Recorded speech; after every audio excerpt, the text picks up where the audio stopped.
qui soutiennent la maison. Ce qui soutient la PNL, c'est 4 P, 3 piliers plus 1. 3 plus 1. Le premier pilier, c'est le cadre objectif. On l'a vu avant la pause. On a dit qu'on vient en PNL parce qu'on veut atteindre un objectif. Ok? Et que l'atteinte de l'objectif peut se faire à partir d'un outil qu'on appelle le cadre objectif. C'est un outil qui te permet de clarifier ton objectif.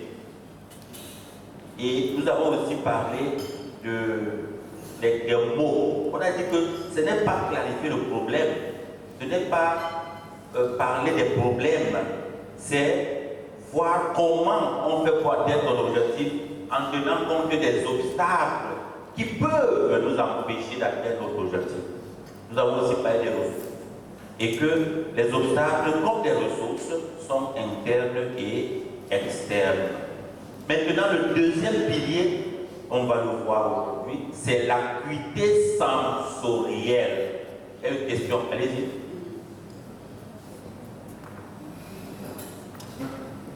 Veuillez m'excuser. C'est juste au niveau des obstacles internes et externes. Je ne sais pas si dans la mise en œuvre, on recherche forcément des obstacles internes ou c'est l'obstacle qui se présente à nous qu'on traite en considérant qu'on peut avoir des obstacles internes comme externes. Oui, c'est juste un questionnement. On ne recherche pas. On se dit, pour atteindre l'objectif, qu'est-ce qui peut m'empêcher? S'il n'y a rien, il n'y a rien. Hier, je parlais de la sœur, la supérieure générale, qui voulait le bien-être de ses sœurs. Mais elle, je lui ai dit, est-ce qu'il y a l'obstacle? Elle ne me dit, pas d'obstacle. Mon conseil avec moi, j'ai les moyens financiers, il n'y a pas d'obstacle. Donc, quand il n'y a pas, il n'y a pas. On ne force pas les obstacles, on ne cherche pas les obstacles. On questionne les obstacles. Alors, en questionnant, il y a des obstacles qui peuvent émerger ou pas. Si ça émerge, on constate que c'est là. Et on adresse ça. Si ça n'émerge pas, c'est pas là. C'est bon, non? Super. Maintenant, le deuxième pilier, c'est l'acuité sensorielle. L'acuité sensorielle.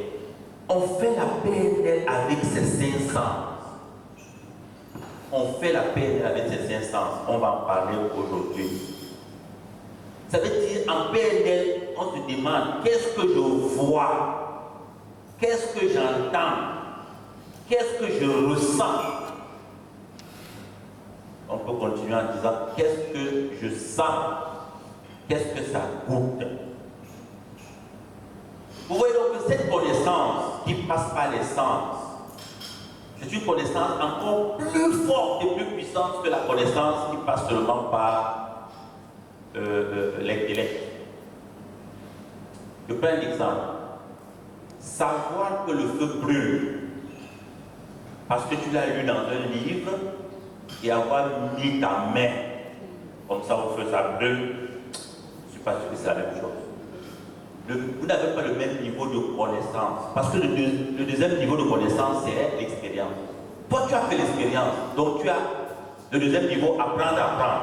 Toi, tu es à ce niveau-là parce que tu as expérimenté que le feu brûle. Donc, quelqu'un qui a appris que le feu brûle, bon, il peut faire la philosophie là-dessus. Il peut faire la théologie, l'anthropologie, la sociologie du feu qui brûle. Écrire une thèse sur le feu qui brûle. Mais le feu là, il a brûlé. Le jour où le feu te brûle là, mon frère, c'est que le feu brûle. Ce jour-là.